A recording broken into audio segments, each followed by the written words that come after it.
devez savoir si vous êtes dans ce monde, c'est par la volonté de Dieu. De quelque manière que vous pouvez venir, vous devez retenir que si je suis là, c'est par la volonté de Dieu. Vous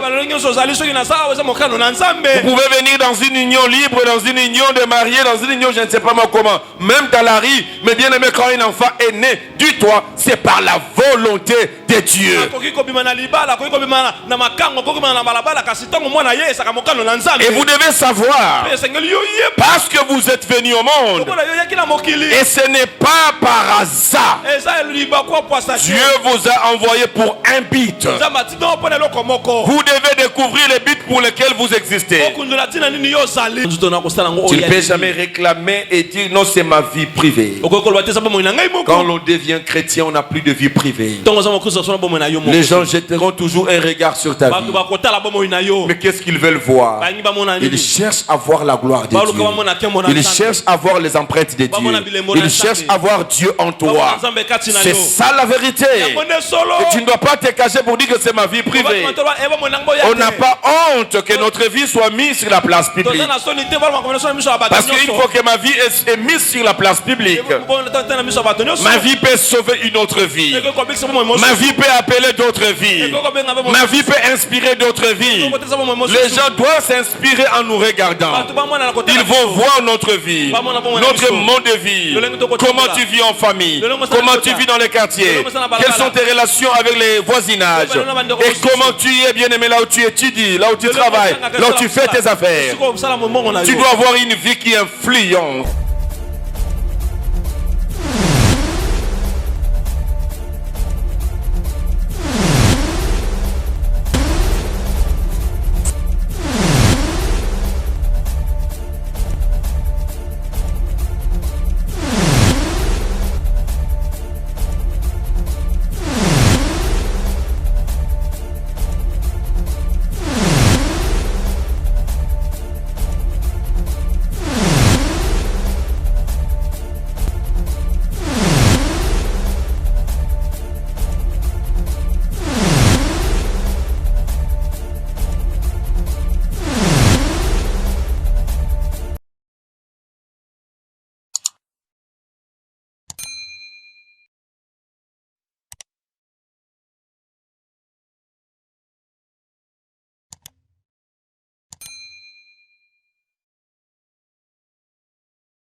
Merci pour cette grâce. Merci pour ces dons que tu nous accordes.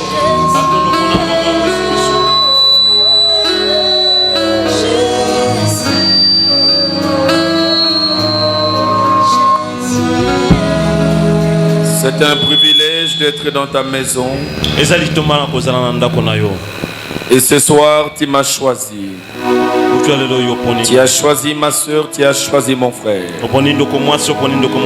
Tu nous as choisis pour que nous soyons des bénéficiaires de ta grâce. Pour que nous puissions être édifiés, bénis par ta parole. Seigneur, nous te disons merci pour cela. Et nous voulons nous recommander à ta même grâce. Seigneur, bénis nos cœurs. Seigneur, bénis nos oreilles. Nous ne voulons pas écouter ces messages comme tous les autres, mais nous voulons écouter ces messages de manière particulière. Seigneur, ouin ma langue, ouin ma bouche. Saisis mon esprit et utilise tout mon corps. Que je puisse transmettre fidèlement ta pensée. Continue par cet enseignement à nous approcher de toi et à créer la transformation, la conversion véritable. Merci pour l'action du Saint-Esprit. Nous bénissons ton nom. La parole, c'est toi Jésus, et nous accueillons avec acclamation.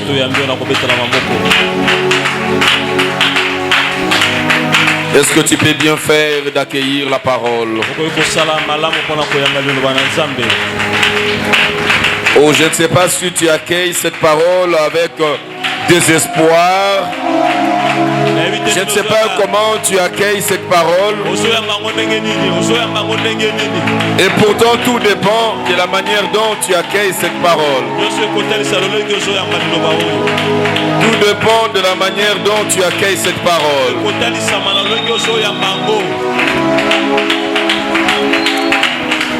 Bien-aimé, c'est un danger. C'est un danger si nous savons accueillir les hommes de Dieu, mais nous ne savons pas accueillir la parole. Et si la Bible dit il faudra accorder un double honneur à cet homme qui vient de la part de Dieu, mais combien d'honneur faudra-t-il accorder à la parole elle-même? La Bible dit quand les hommes eurent des problèmes, ils crièrent à l'Éternel. L'Éternel ne les a pas envoyés les hommes de Dieu, mais l'Éternel leur envoya sa parole. Et sa parole les délivra. Est-ce que quelqu'un veut être délivré, béni, restauré par la parole? Mais tu feras mieux d'accueillir. Tu feras mieux de recevoir cette parole. Tu feras mieux d'accueillir cette parole. Jésus, c'est la parole. Il est la parole. La parole vivante qui est descendue du ciel. C'est Jésus. C'est Jésus. Nous t'accueillons ce soir. Nous t'accueillons, toi parole transformatrice. Toi parole créatrice. Viens créer de nouvelles choses. Viens créer une nouvelle foi. Oh, viens nous enivrer de toi. Viens créer de l'émulation pour ta parole, pour ton œuvre, oh Dieu. Viens activer les ailes en nous. Oh, fais de nous les amoureux du royaume. Merci Jésus. Merci Jésus. Toutes ces acclamations, c'est à ton honneur. Est-ce que quelqu'un peut encore bien le faire?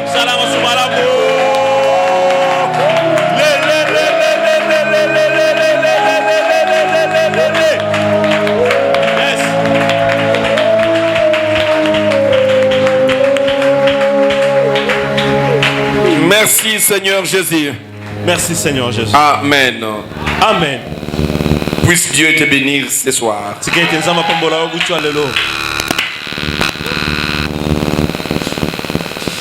Que la gloire soit rendue à notre Dieu qui nous a donné ces temps, qui nous a donné le souffle de vie. Et il nous a fait grâce d'être enseignés pour partager de sa parole. Que la gloire lui soit rendue une fois de plus. Nous sommes en train de continuer notre série d'enseignements où nous sommes en train de parler de discerner la volonté de Dieu, ce qui est bon, ce qui est parfait et ce qui est agréable. Et nous sommes dans notre texte principal. Je rappelle Romains chapitre 12. Romains chapitre 12. Le premier verset et le deuxième verset. Mais depuis lors, nous sommes en train d'échanger sur le premier verset seulement. Et nous allons encore relire parce que c'est ça notre texte principal.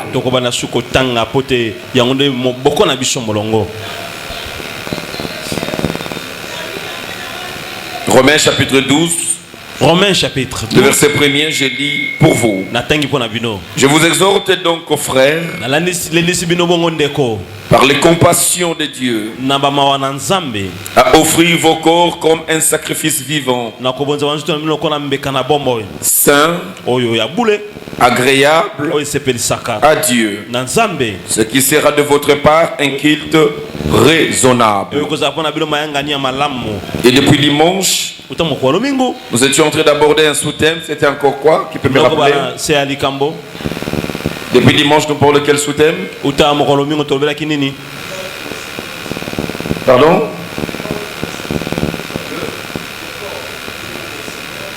Seigneur, très bien. Le dimanche, nous étions en train de parler. C'est le sous-thème dans ces grands thèmes.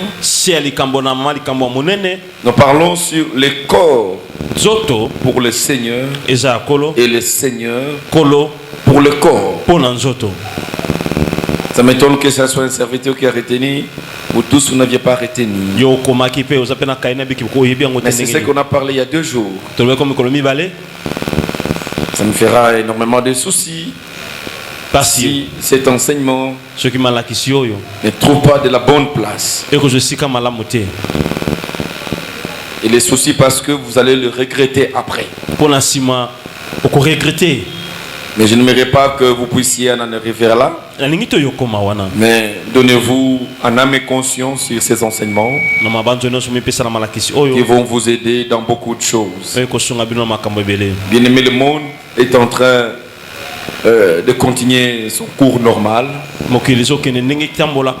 Les gens mangent, les gens boivent, les gens marient, se remarient. Ils mettent au monde et les gens meurent.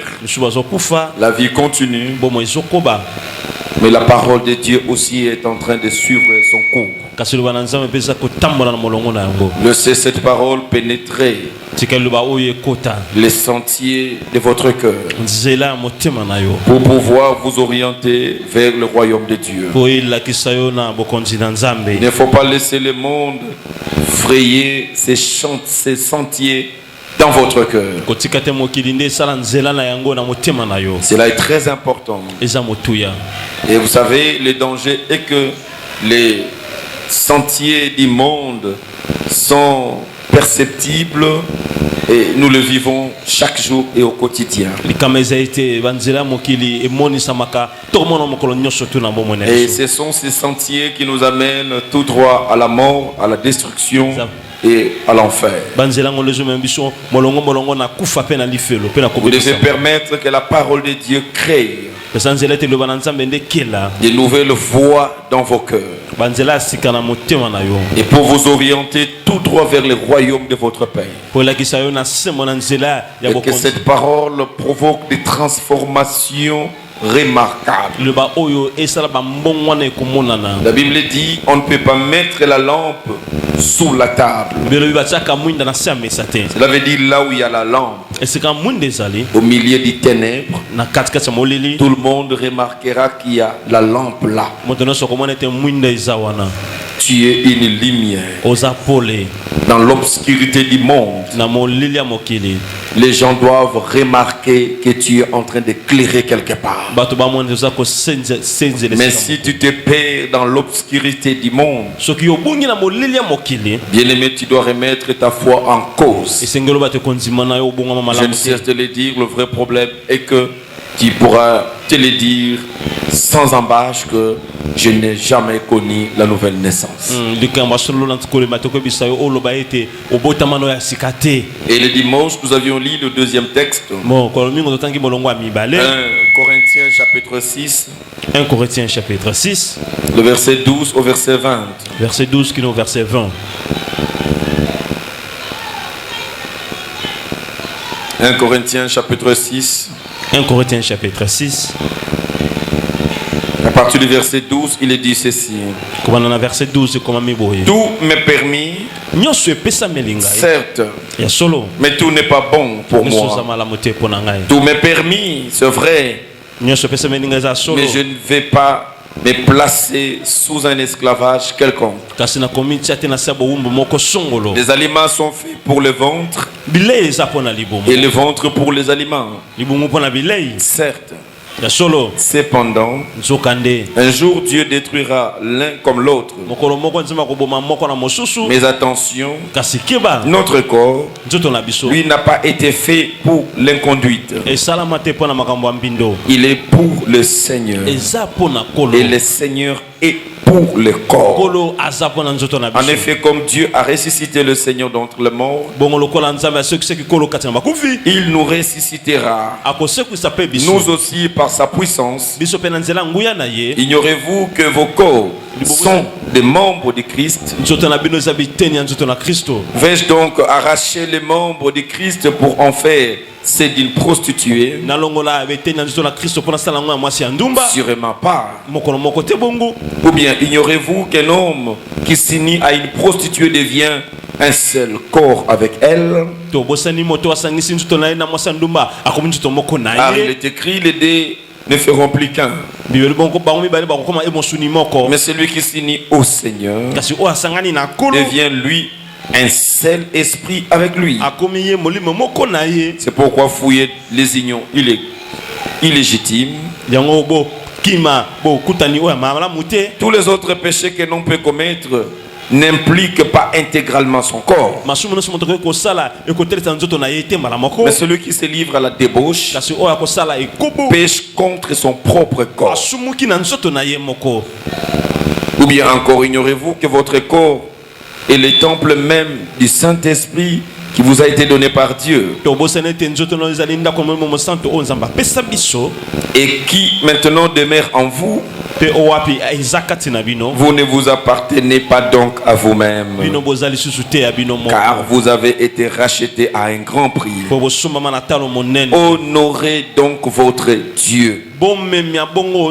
Honorez donc Dieu dans votre corps. C'est ça la parole du Seigneur. Vous verrez que le texte tourne tout autour du corps. Et c'est même là que nous avions encore appuyé pour expliquer la pertinence et comment nos corps sont indispensables. Nos corps sont indispensables, bien-aimés. Et nous devons savoir les consacrer, les donner, les dédier, les soumettre à Dieu pour toujours. C'est même là que la vie chrétienne commence. Bien-aimé, il n'y a pas de vie chrétienne sans un corps donné à Dieu. Bien-aimé, l'on commence à être chrétien le jour où l'on s'est donné son corps à Dieu. Nous vivons un temps très mauvais et nous vivons une époque historique où le diable est entré à l'église, le diable conduit l'église. Et finalement, nous trouvons que le monde et l'église paraissent être le même. Ce que l'on peut voir dans le monde, nous le voyons à l'église. Et chose grave, l'église commence à faire des choses, je me dis, avec l'onction satanique, plus que le monde.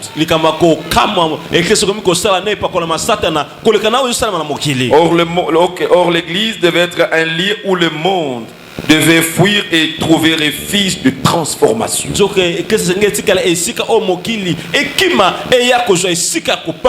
C'est ainsi que, bien aimé, nous nous approchons de Dieu de la mauvaise manière. Nous venons à l'église, nous venons à Dieu pour des fins bien déterminées. Nous venons pour avoir, pour trouver, pour être sauvés de quelque manière que ce soit.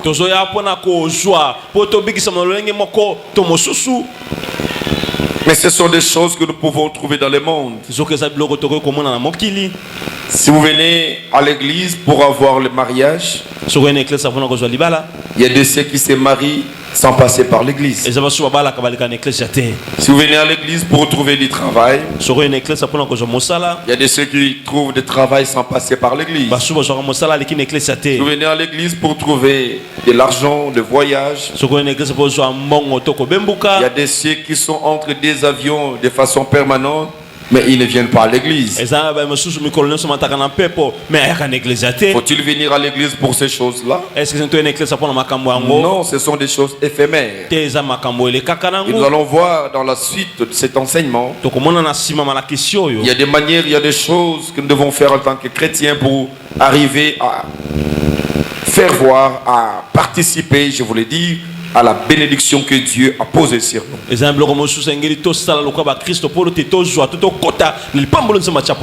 La mauvaise façon de comprendre les choses de Dieu et a créé en nous une mauvaise foi, et cela a fait de nous des mauvais chrétiens. En réalité, un mauvais chrétien n'existe pas, c'est un païen déguisé. Parce qu'on doit vous appeler chrétien quand Christ est en vous et il se manifeste au travers de vous. Chrétien, c'est être comme Christ. Mais quand vous n'êtes pas comme Christ, alors bien aimé, vous êtes de religieux. Les gens qui viennent à l'église, ils viennent parce que tout le monde vient à l'église. Ils viennent parce que voilà, de toute façon il faut aussi prier. Oui, bon, c'est pas mauvais, on peut y aller. Mais ils sont le même personne. C'est ainsi qu'il ne faut pas s'accrocher aux cathédrales, aux grandes églises, bâtiments, s'il n'y a pas de transformation. Il ne faut pas non plus s'accrocher, demeurer dans des églises, le nôtre qui sont sous des hangars, si vous n'êtes pas convertis. Nous venons à l'église pour un objectif. C'est l'objectif que Dieu poursuit pour nous. Le Seigneur veut nous sauver. Nous nous sommes retrouvés dans un monde perdu. Bien aimés, nous étions perdus à cause du péché. Le péché de notre ancêtre Adam. Ce péché nous a été imputé naturellement. Et par ce péché, bien aimé, les portes de la mort nous ont été ouvertes. Parce que le Seigneur a dit, Adam, parce que tu as péché, voici ce qui va t'arriver.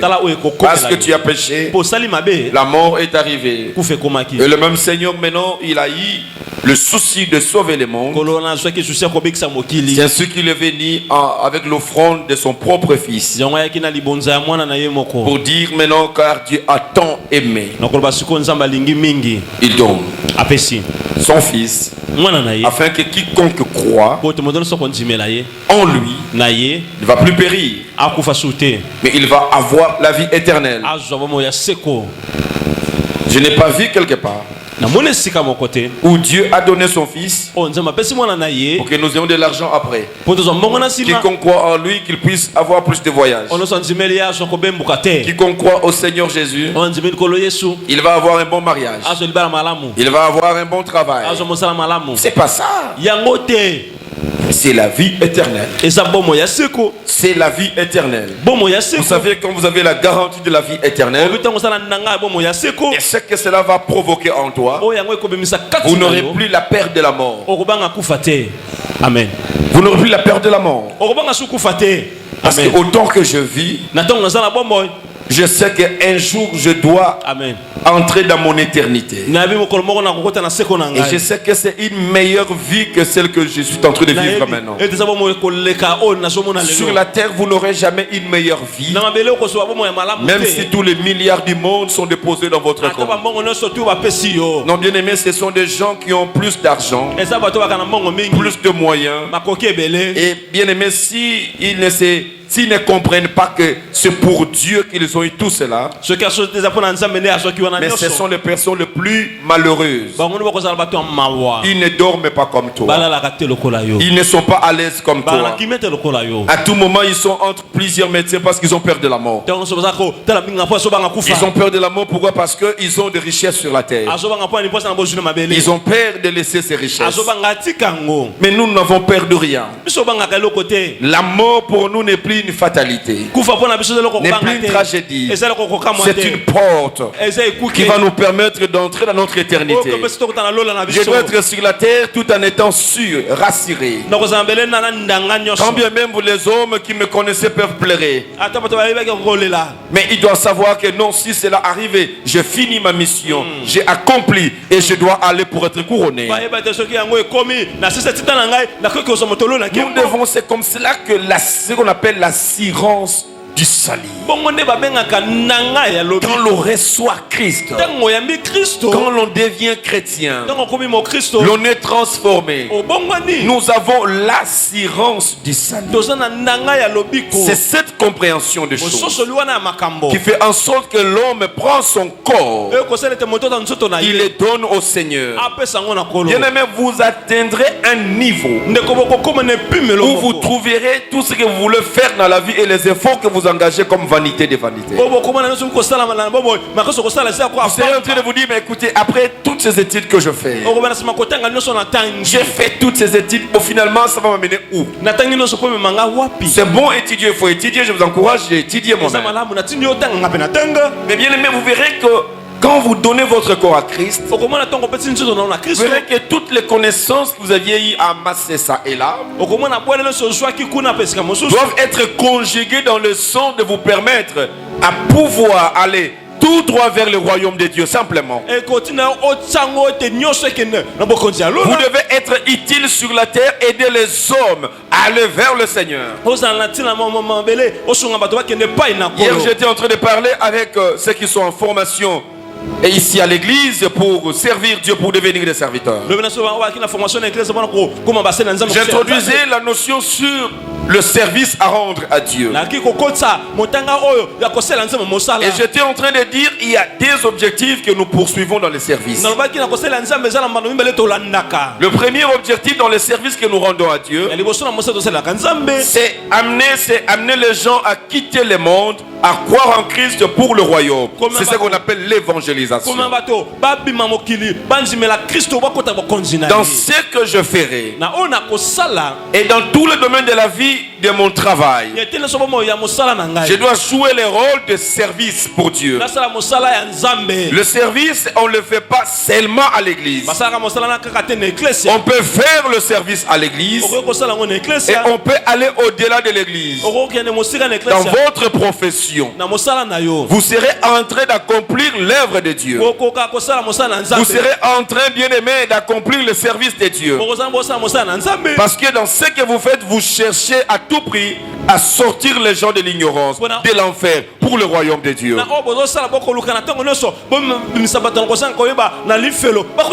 le deuxième approche, nous avions dit, si ce n'est pas de convertir, de sauver les gens par l'évangélisation, alors c'est de les approcher de Dieu. Ceux qui sont déjà convertis, il faut les garder. Il faut toujours les exhorter, les stimuler à être proches du Seigneur.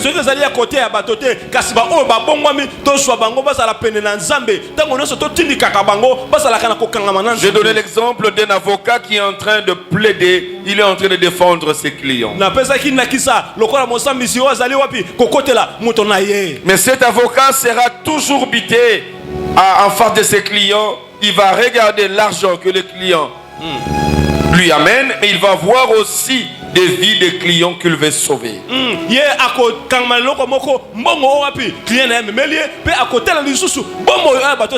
C'est ainsi que vous verrez un avocat qui prend le temps à conseiller ses clients qui sont venus pour un processus de divorce. Mais il ne regarde pas l'argent qu'il doit gagner dans cette affaire. Mais un avocat qui se roche en prédicateur et un bon conseiller, il commence à conseiller au couple à ne pas aller dans ces processus, à pouvoir solidifier leur couple, à continuer de marcher ensemble. Voilà cet homme, il est entré dans sa profession, en train de rendre un service à Dieu.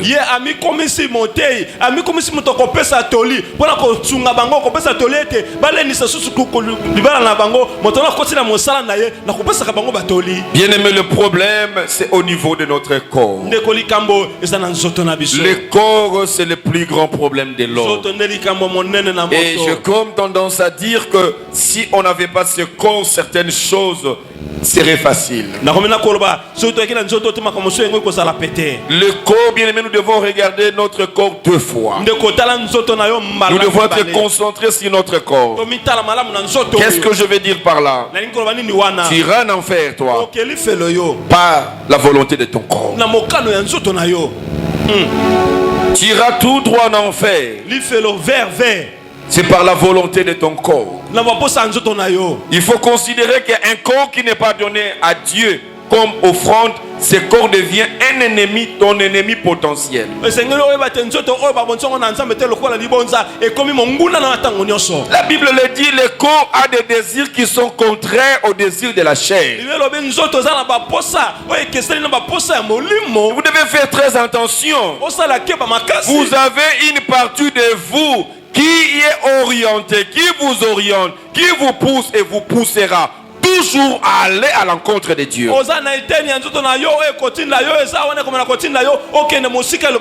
Mais vous verrez, même dans notre manière d'aimer notre être, l'homme aime son corps plus que tout.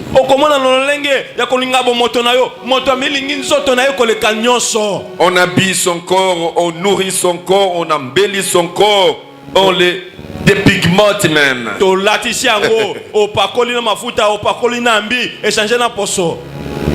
Mais l'homme ne nourrit pas son esprit. Ne vêtit pas son esprit. Il n'entretient jamais son esprit. La Bible dit, or dans l'homme c'est l'esprit. Les corps, je l'ai toujours dit, nos corps sont des caracasses. Nous devons faire très attention. C'est ainsi que l'on ne peut pas penser être de chrétiens si nous n'arrivons pas à donner à Dieu nos corps.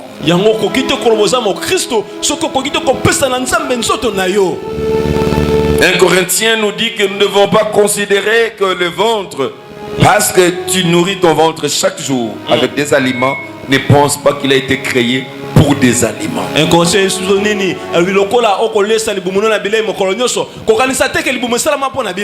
Non, bien-aimé. Pas pour les aliments.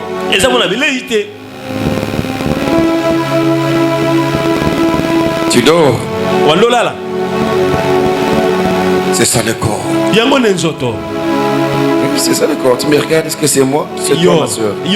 C'est de toi que je parle. Tu vois? Les bêtises du corps. Le corps ne sait même pas te faire respecter devant les gens. Il te ridiculise, tu commences à sommer. Je parle du corps et le corps lui dit, dors à toi.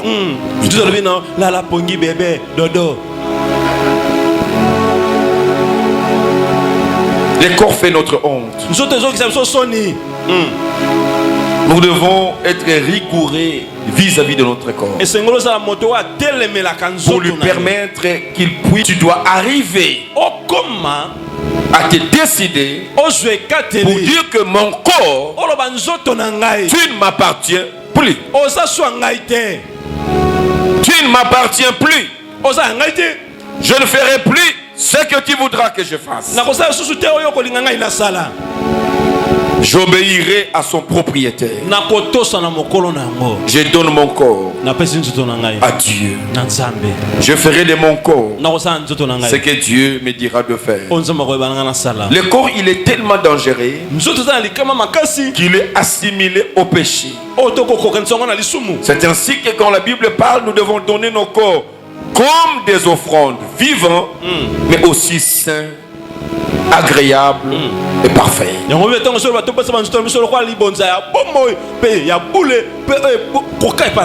C'est ainsi qu'un Corinthien nous parle de nos corps qui sont souillés.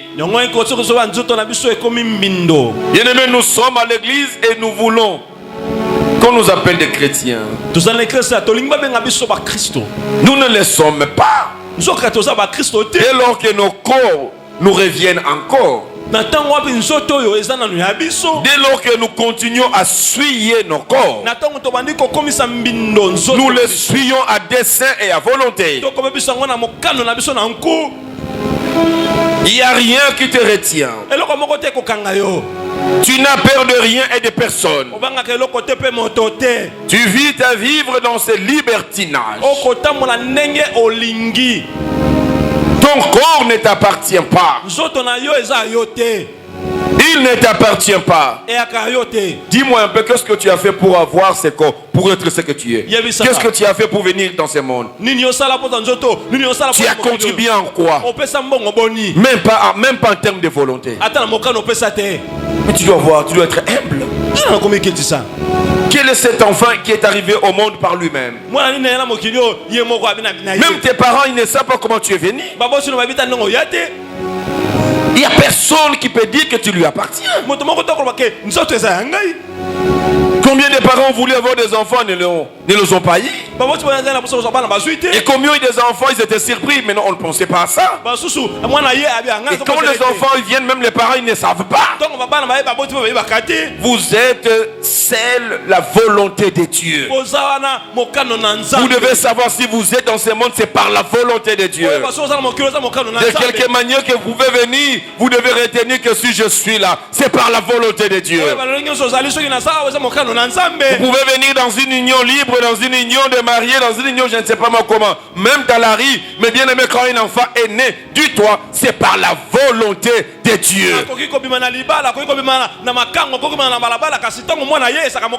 Et vous devez savoir, parce que vous êtes venu au monde, et ce n'est pas par hasard, Dieu vous a envoyé pour un but. Vous devez découvrir les buts pour lesquels vous existez. Vous devez découvrir les buts pour lesquels vous êtes sur la terre. Bien aimé, vous n'êtes pas le fruit du hasard.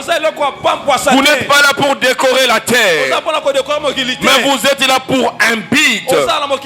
Dieu a pensé un jour qu'au travers de vous, qu'il puisse manifester sa gloire sur cette terre.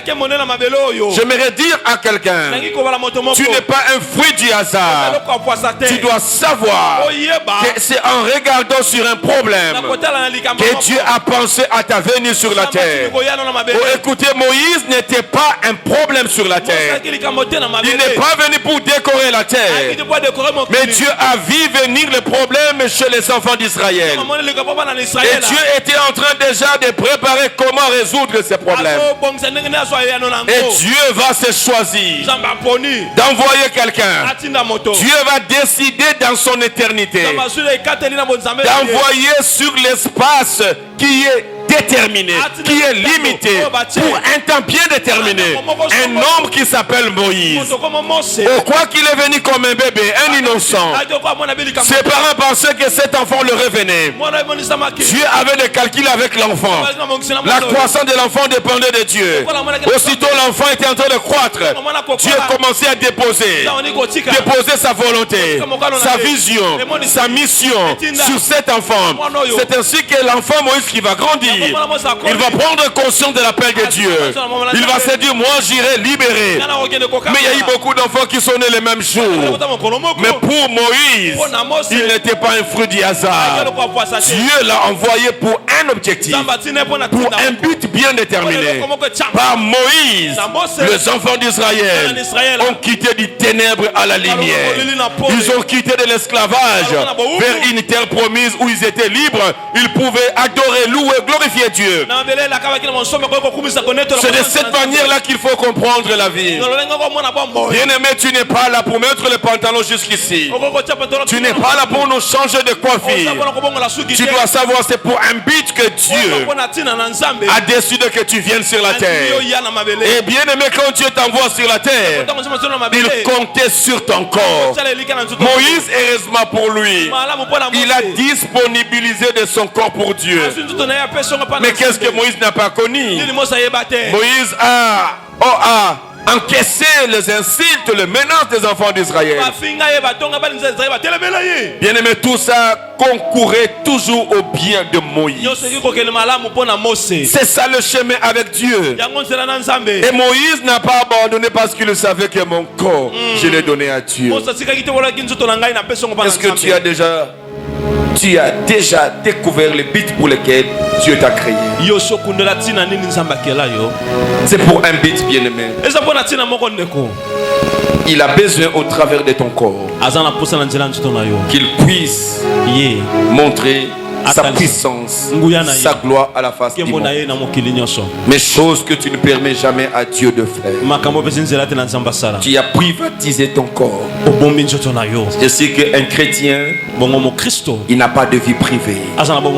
Ta vie deviendra publique. Comment ma vie n'est plus privée?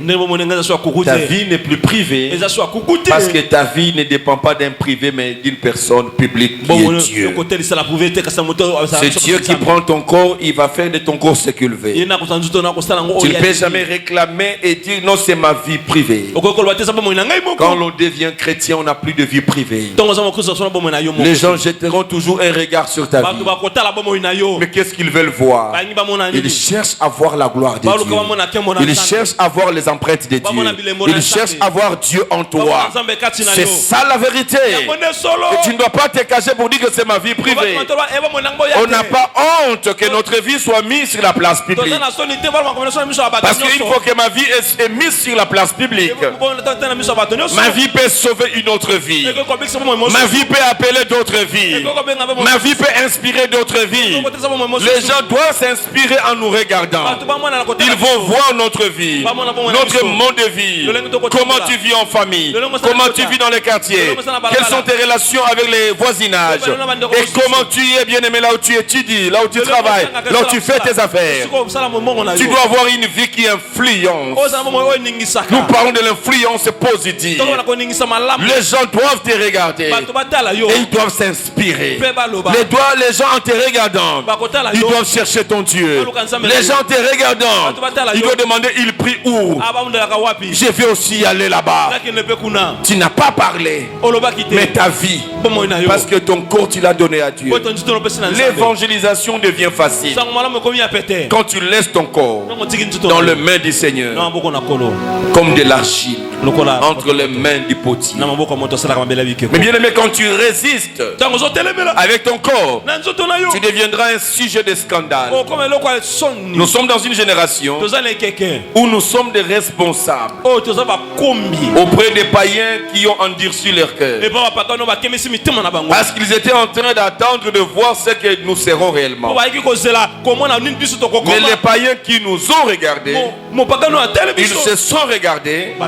Il y a des païens qui se pensent être mieux que nous qui allons à l'église. Tu vas à l'église, mais tu as du mal pour partager. Mais il y a de ceux qui ne viennent pas à l'église, qui ont facilité pour partager avec les autres. Ils se disent, mais si je ne pars pas à l'église, je suis meilleur que lui. Mais qu'est-ce que j'irai faire à l'église? Ta vie, ton corps devient un obstacle pour l'évangélisation des autres. Les gens qui ont jeté un regard sur ton corps, ils ont trouvé comment tu vis dans la débauche. Mais ils se disent, oui, nous vivons dans la débauche, nous savons que c'est mauvais. Mais lui qui est dans la vérité, mais sa façon de vivre dans le débauche, ça inquiète les débauchés. Les débauchés sont inquiétés par ta vie. Ils se demandent, oui, nous sommes dans ce monde. Oui, nous sommes de ceux qui pratiquent ça. Mais ce que l'autre fait, ça nous étonne. Parce que nous étions en train de mener cette vie avec l'objectif d'arrêter et le suivre. Et les gens ne savent pas te suivre parce que le modèle de ton corps devient un obstacle à l'évangélisation. Bien aimé, laissons dans nos corps. Laissons nos corps entre les mains de Dieu. Tout celui qui garde son corps pour soi-même, tu n'es pas capable à transformer ton corps. Il n'y a que Christ qui est capable à transformer ton corps. Raison pour laquelle tu dois laisser, tu dois abandonner ton corps entre les mains du Seigneur. Amen.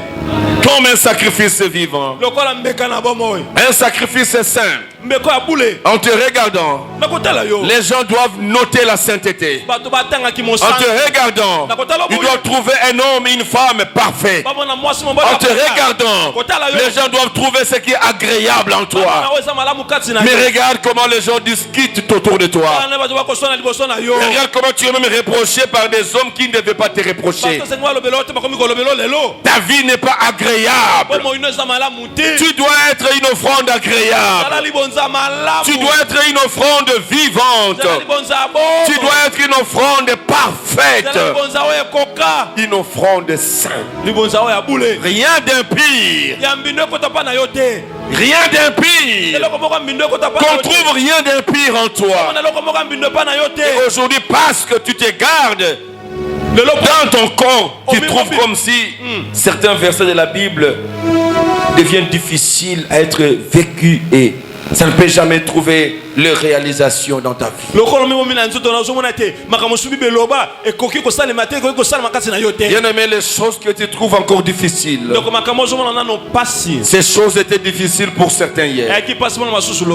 Mais aujourd'hui, ces choses deviennent faciles. Le secret, c'est prendre son corps et donner à Christ. Ce Christ, c'est prendre ton corps. Il sait des choses à transcender.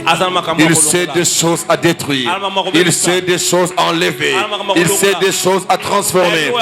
Bien aimé, celui qui rencontre Christ véritablement, la Bible dit, il devient une nouvelle créature. C'est ça le mystère. Celui qui donne sa vie à Christ, celui qui donne son corps à Christ, il peut espérer avoir à devenir une nouvelle créature.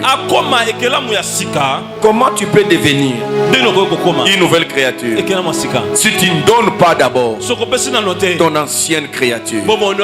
C'est l'ancienne créature qui a péché. C'est cette ancienne créature qui devait aller à la mort. Et c'est pour cette ancienne créature que Christ s'est donné comme une offrande pour nous tous. Mais bien aimé, quand tu acceptes Christ, tu ne dois plus continuer à vivre tout en étant une ancienne créature. Alors comment devenir une nouvelle créature? Il faut passer par la récréation. Il faut passer par la restauration. Et comment le devenir, bien aimé? Comment on peut refaire une statue? Comment on peut refaire une chose si on ne doit pas les remettre dans la moule? Si on ne doit plus passer dans le feu, il faut les dissoudre et les refaire, lui donner une nouvelle forme. Bien aimé, c'est l'exercice à faire. Donne-toi à Dieu. Il doit te mettre, il doit te dissoudre dans son sang. Et il va commencer à te recréer avec de nouveaux caractères. Il va te recréer. Tu auras d'autres maintenant tempéraments. Tourne-toi au Seigneur. Tu es colérique. Tu es méchant. Agressif. Oui, c'est ton ancienne créature. Quand tu reçois Christ, quand tu viens devant Christ, dans ton corps, il va prendre ton corps, il va le transformer. Et de Saul, qui pouvait prendre de machette, qui était en train de décapiter les hommes, qui croyait au Seigneur, qui prêchait l'évangile, il lui a fallu simplement de donner son corps à Christ. Christ prend le corps de Saul et il en fait Paul, l'homme qui devient incapable, celui qui tuait, il ne sait plus tuer, celui qui malmenait, il ne sait plus malmener, celui qui marchait sur les hommes qui évangélisaient, il devient lui-même un grand évangéliste. Cette transformation n'est possible que quand on se laisse entre les mains du Seigneur. Donne ton corps comme une offrande. Amen. Une graine qui ne veut pas mourir ne peut pas espérer germer. Amen. Si tu n'acceptes pas de mourir, c'est ça le secret du baptême et le mystère du baptême. Mourir avec Christ et ressusciter en nouveauté de vie. Pour ressusciter en nouveauté de vie, il faut accepter de mourir. Les gens t'ont connu avec une autre vie. Tu dois passer un temps où tu dois mourir. La graine doit être sémée. On doit enterrer la graine. On doit enterrer la graine. Et la graine doit subir la chaleur, l'isolement, la solitude. Tu vas sentir que tu es seul et tu n'as personne pour t'aider. Ce sont les signes de celui qui se convertit réellement. Ce qu'il remarque en premier. Les choses qui marchaient avant ne marchaient plus. Bien aimé, la vérité que tu es en train de quitter l'ancienne créature pour la nouvelle créature. Tu vas perdre l'argent que tu avais. Tu vas perdre l'éclat, la beauté que tu avais. Tu vas perdre les biens que tu avais. Tu vas perdre les amis. Toi, les amis que tu avais avec l'ancienne créature, ce sont les mêmes amis. Dans la nouvelle créature, non, tu n'es pas passé par la transformation. Il y a des amis qu'il faut perdre. Il y a des endroits qu'il faut laisser tomber. Il y a des maisons où tu passais où tu ne passeras plus. Il y a des avenues sur lesquelles tu passais, tu ne passeras plus. Tu ne viens plus ici comment? On ne te voit plus dans nos réunions. Dans les réunions des alcooliques, je ne viendrai plus. Parce que je suis devenu une nouvelle créature. Amen. C'est ça la nouvelle naissance. Il faut être enterré. Il y a des gens à perdre. Il y a des relations à perdre. Il y a des amis à oublier. Il y a des copines, des copains. Être devenu nouvelle créature. On n'a plus de copines et de copains. Amen. Ils doivent tomber. Non, je commence à prier. Mais celui-là, c'est... Tu sais pas, parfois, oh, c'est ma copine. C'est mon petit ami. Maman, papa. C'est le français qui nous amène. Des petites amies, des copines, des ceci, des chéris. Ils doivent tomber. Tu dois être enterré. Et quand on ressuscite, on ne ressuscite pas avec des charges. On ne ressuscite pas avec de nouvelles amies. Oh, de nouvelles amies, de nouveaux amis. Vous les trouverez à la résurrection. C'est notre monde. Quand on est resté avec Christ, bien aimé, ce sont des nouvelles personnes. Vous allez trouver des amis. Ce sont des Onésime. Ce sont des Timothée. On va vous dire c'est un fils d'exhortation. On n'a plus des amis qui nous amenaient dans des terrasses, dans des buvettes. Mais il y a des amis qui nous conseillent maintenant la prière. Oh, qui vont nous parler de la vie de sacrifice. Comment se donner au Seigneur. Comment vivre sa vie de sainteté. C'est ça quand son corps est donné. Mais pourquoi vous gardez le corps sur vous-même? Qu'est-ce que vous avez peur de perdre? Il y a des choses à perdre. Il y a des avantages à perdre. Non, pasteur, ce que tu dis c'est vrai. Mais je ne sais pas. C'est lui qui me donne. C'est lui qui me paye. C'est lui qui me supporte. C'est lui. Et avant lui, qui s'occupe de toi? L'homme que tu ne veux pas quitter, la femme que tu ne veux pas quitter, ce que tu oublies, il ou elle peut te quitter par la mort. Et qu'est-ce que tu deviendras après? Il ne faut jamais t'appuyer sur des hommes qui ont un temps limité. Il faut s'appuyer sur celui qui n'a ni commencement ni fin. Il sera toujours là. Toujours là. Vous savez, ça nous arrive, c'est à certains endroits que tu sois seul. Tu arriveras un jour dans les soins intensifs où on dira même à ton épouse de ne pas entrer, à ta mère de ne pas entrer, à ton père de ne pas entrer. Même c'est là que tu sens ils sont les plus proches. Il arrivera des moments où ils seront éloignés de toi. Mais Jésus dont je te parle, il sera toujours là avec toi. Il sera là en toi. C'est celui-là qui sera en train de chuchoter sur ton oreille. Il sera là. Tu seras mis en prison où ta femme ne viendra pas, tes enfants ne viendront pas, ton mari, tes soeurs, tes frères ne seront pas là. Et peut-être tu seras mis là, tu es innocent. mais par la force de la loi et non par la loi, par la force de la loi mais par la loi de la force. On te met en prison. Personne avec toi. Dans ta cellule carcérale, il sera là avec toi. Il sera là ton secours. Et bien aimé, c'est lui que tu ne veux pas abandonner. Je prie Dieu, parce que tu ne veux pas le faire, et que ça soit lui maintenant qui te chasse. Il va te chasser. Et quand il te chassera, tu diras que ça c'est le pasteur qui avait dit. Mais j'ai maudit toutes ces mauvaises relations qui t'amènent en enfer. Ces relations doivent tomber. Comme toi tu y es accroché à cause des intérêts. Alors j'ai pris que cet homme qu'il te chasse maintenant. Tu resteras seul. C'est-à-dire que tu verras que Jésus est toujours là. Il te dit je suis là pour toi. Ton corps c'est pour moi. Moi pour ton corps. Est-ce que tu peux acclamer le Seigneur? Ton corps pour Jésus. Jésus pour ton corps. Baisse ta tête à la prière et commence à dire à Jésus: Jésus, mon corps pour toi et toi pour moi. Nous allons prier à haute voix, que chacun exprime ce qui monte dans son cœur. Après ce que tu viens d'écouter, assurément il y a quelque chose qui monte dans ton cœur. C'est ce que je veux que tu puisses exprimer à Dieu. Oh Seigneur, mon corps maintenant pour toi. Et toi Seigneur, pour mon corps. Mon corps ne sera plus le corps des prostituées. Mon corps ne sera plus le corps des autres. Mon corps ne sera plus le corps des mensonges, le corps du péché. Mais mon corps pour toi Jésus. Jésus pour mon corps.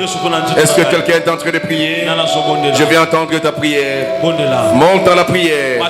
Tu n'as que 2 minutes, bien aimé. Est-ce que tu peux monter dans la prière? Est-ce que tu peux déchirer ton cœur parce que cette parole a pris de la place? Est-ce que tu peux déchirer ta voix parce que dis mais mon corps, mon corps. Mon corps. Tu es pour Jésus. Jésus est pour mon corps.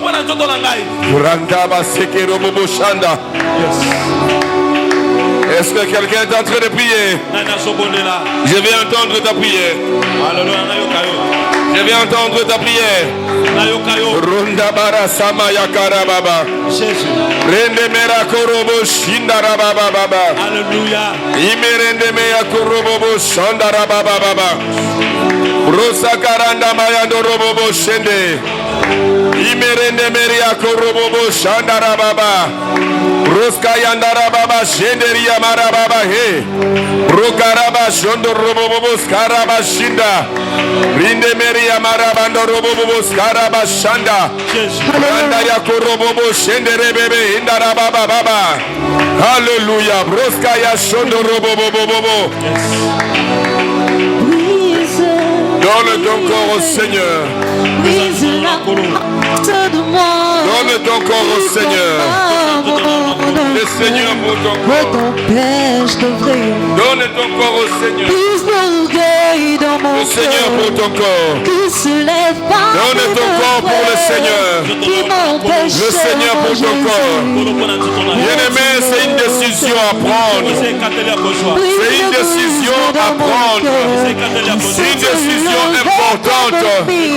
Prends cette décision. Prends cette décision, bien-aimé. Prends cette décision, bien-aimé. Prends cette décision, bien-aimé. Qui me justifie moi-même et m'empêche, mon Jésus, d'accomplir ta justice. Si tu veux, oh Seigneur Jésus, gagner une âme à travers moi, prends-moi comme un agneau qui ne réclame pas ses droits. Si je suis ce que je suis, c'est de que par ta grâce, aide-moi, je t'en supplie, à élever toujours ton nom. Éloignez, oh Seigneur Jésus, les attractions de ce monde qui me mettent hors de la course. Je me retrouvais en arrière, brise la force de moi.